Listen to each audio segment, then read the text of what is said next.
to handle over 20 vessels a day.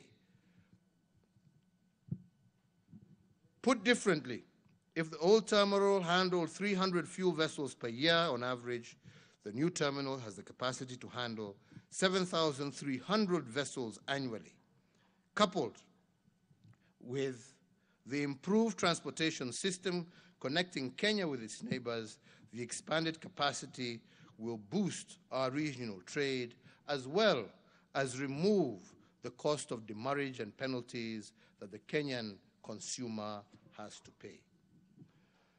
Mr. Speaker, one of my administration's key priorities has also been to revive state undertakings that have been designated as dead capital. I have done this as part of our big push investment because the utility of these state undertakings could not be allowed to go to waste. To increase the speed of reviving this dead capital, I elected to use the Kenya Defense Forces because of their unity of command, military efficiency, and reasonable pricing. As an example, after KDF took over the Kenya Meat Commission, they turned it around in just a few months. Whereas previously, it took farmers 4 years to be paid, they are now paid in 72 hours. KMC has resuscitated the outlets that KMC have, collecting today approximately 1 million shillings every day. Previously, this outlet collected 8,000 shillings daily. Mujiulize hiyo pesa ingine ilikuwa inaenda wapi? 20th, such revenue would have been impossible because slaughtering was limited to a few or no animals in a month. To enhance further the profitability of KMC, we have linked it to another dead capital that my administration has revived, the meter gauge railway from Nairobi to Nyanyuki, which has been revived under the KDF. The KMC is now using it to transport more than 200 animals weekly.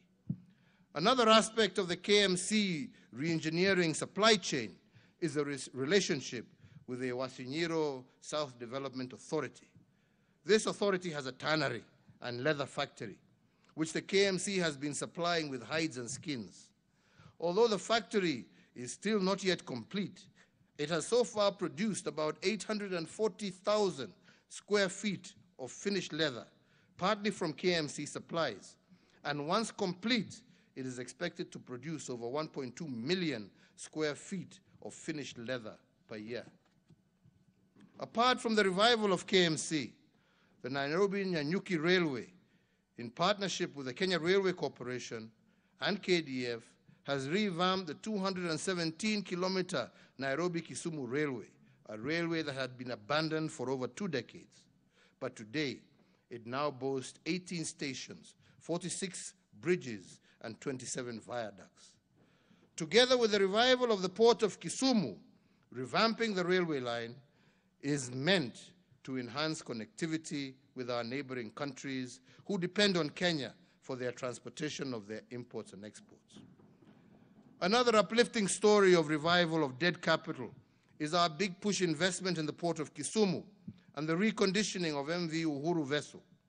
To transport fuel prior by road from Kisumu or Eldoret to Uganda took 72 hours because of the long queues at the Malaba border.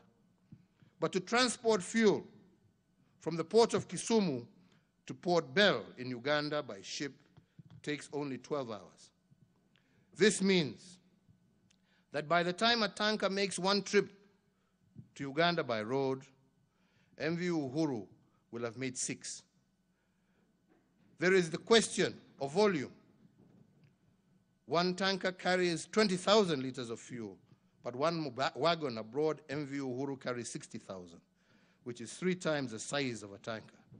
Secondly, for all our customers in Uganda and through to the DRC, issues of losses that used to amount to approximately 10% and issues of adulteration, imeisha. Yeah?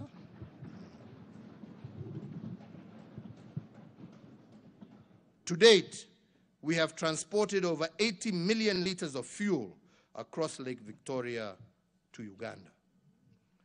Mr. Speaker, my administration has set in motion the process of reviving the blue economy.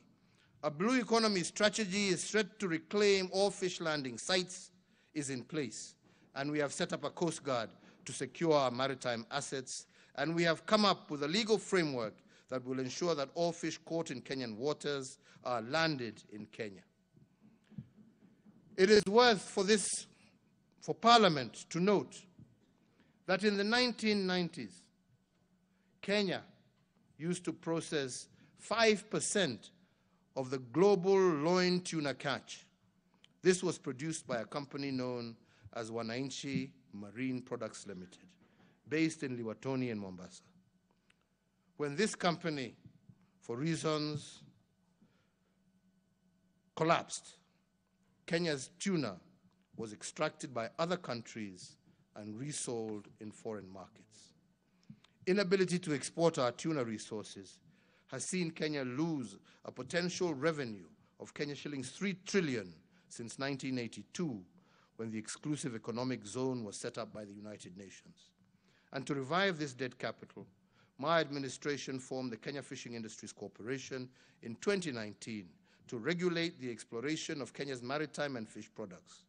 This corporation took over from the defunct Wananchi Marine Products, and it is in the process of setting up marine landing sites and processing plants in Lamu, Shimoni, and Liwatoni.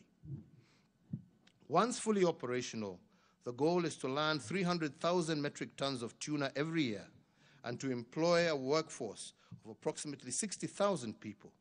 This industry has the potential to rake in for Kenya 200 billion shillings.